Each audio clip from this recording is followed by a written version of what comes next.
What's going on, HSM? I am so glad that you're here joining us tonight for week 2 of a series that we are calling He Is. And what you need to know before we get started, and especially if you weren't here last week, in this series, what we're talking about is the attributes of God. And when we start talking about the attributes of God, we are going into deep territory. So as we get started, important for you to know that if we start discussing things and we start explaining things and you're like, wow, this is different than what I've heard, or maybe I'm having a hard time putting this all together, I'm having a hard time fully understanding this, all of that is part of it, and it's something that we're going to do together as we seek to know God more fully. So that's what we're doing in this series. But as I was prepping for tonight, this story kept popping in my head of my first year in college. And in my first year in college, I had a real close friend, and we had most of our classes together. We played football together, so we spent a lot of time together. And there was one random night in the middle of the week where he came to me, and we had this math class together, and we had gotten homework, and he just didn't get it at all, right? But the thing that made this homework a little bit more important is that it was a quiz grade, so we were getting points for it, and it just mattered more. So he was like, hey, man, can you explain this to me? Can you help me understand it so that I can get the points that I need to? So I had already done it. I walked him through all of the steps. I showed him my work. I made sure that his work was okay. And we just kind of collaborated on it so that he could get the points, I could get the points. And ultimately, we would learn as well. So we gave in the assignment, and the following week, we got our scores back. And as I had gotten my score back, I was surprised to see that there were points that were docked off of my grade. And as I'm starting to kind of scan my paper and understand how I had gotten points off, all of a sudden, I kind of feel his gaze on me, like we sat next to each other. And as he's looking at me, I look over, and he's just got this goofy grin on his face. And I was like, hey, man, like, did I miss a joke? What happened? I don't understand. And as I ask that, he shows me his paper, and while I had gotten points docked off, he had a perfect score. And as I saw his score, and I'm kind of running through the situation in my head, I'm like, how in the world does that work? I literally taught you how to do this. I helped you every step of the way. I had my paper, and I helped you get to yours. How do you do better than me? And as I'm thinking about it, I'm like, this isn't fair. This is frustrating. This doesn't seem right. This doesn't seem just. And I'm like, do I talk to the professor? What do I do?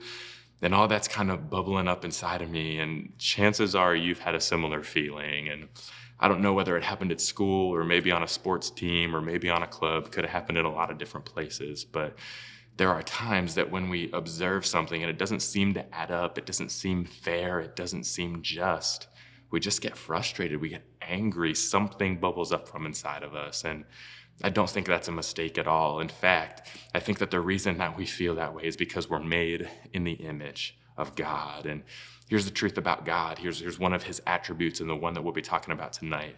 God is just. God is just.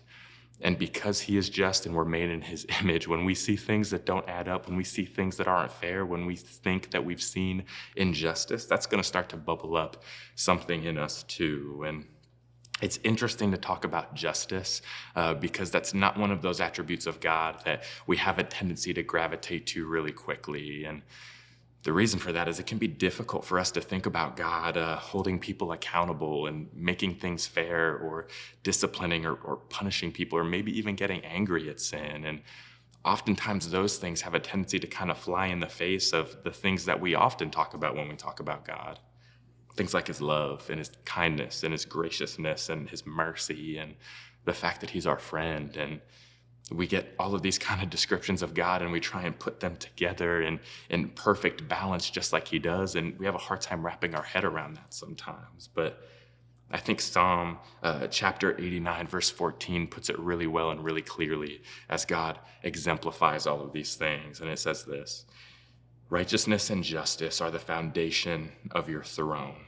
Unfailing love and truth walk before you as attendants. And even though we can't fully understand how all of these attributes come together and are balanced perfectly by our perfect God, when it comes to justice, we really have a tendency to want to celebrate when things start to seem fair.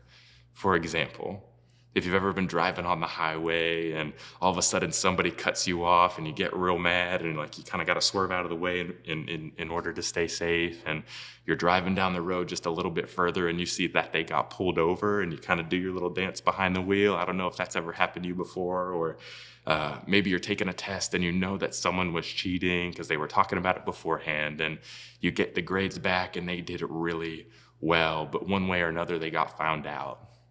And instead of getting that really good grade, they end up failing the test or needing to retake it. And there's just this justice, this fairness that seems to kind of come over. And here's the thing about justice. We have a tendency to love when we see justice enacted outside of us. We hate when justice happens to us. We don't mind, we love even when justice happens outside of us.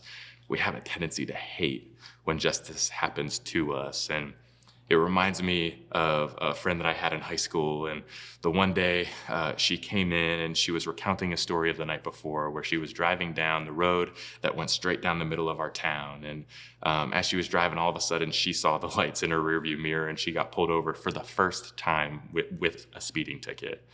And she gets pulled over and she didn't get a warning. She immediately got a ticket, and she was so mad. She comes in the next day and she's talking about it. She's describing it. She's like, hey, this isn't fair. This doesn't seem right. I'm going to court. I'm going to fight this thing. I'm not paying this thing. This is unjust. And as she's talking and talking and talking, feeling so angry, at some point in the crowd of people that she was recounting the story to, someone asked her straight out, were you speeding?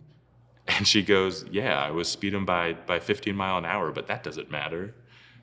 And oftentimes that's our posture when it comes to justice. Man, we love when other people get served justice, but we hate when justice comes to us too. And here's the thing about God. God is just, but he's not just some of the time.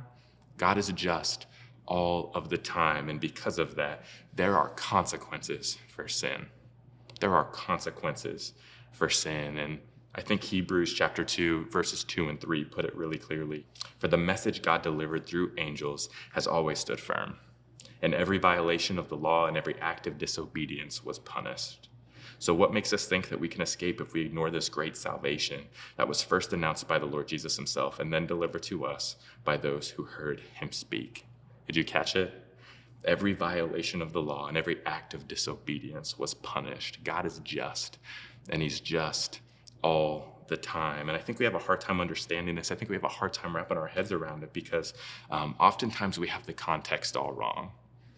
Oftentimes this is kind of how we look at ourselves, and we'll say, well, you know, like I'm a good person, or at least a mostly good person, and I do mostly good things, and because I'm a good person, like I go to church because that's what good people do, and when I'm at church I learn about God, and well, he's this nice guy that kind of encourages me when I'm feeling sad. And that God, that Jesus, I mean, he wouldn't discipline me.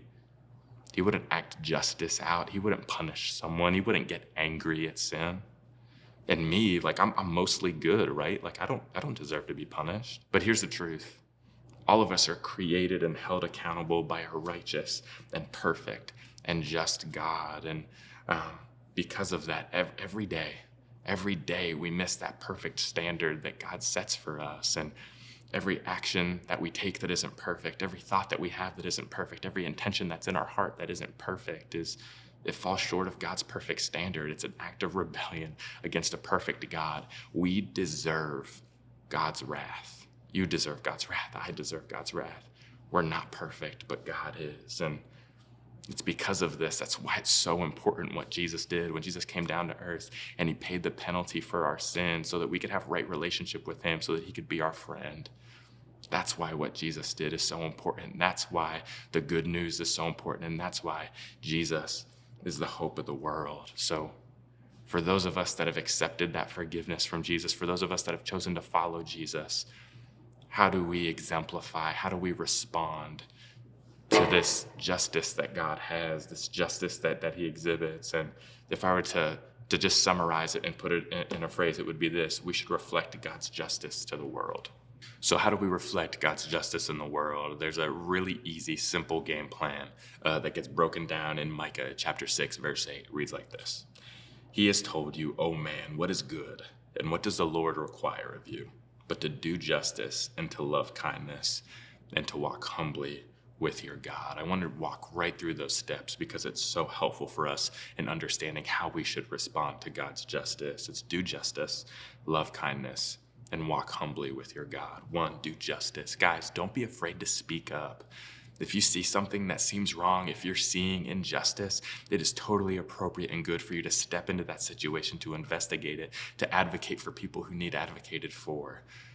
That's a good thing. Be brave in those moments. Step into those moments and do justice. When we do that and we do it the right way with the right heart, that brings God so much glory, and it communicates to other people that God cares about justice. That's a good thing. Do justice. Secondly, love kindness.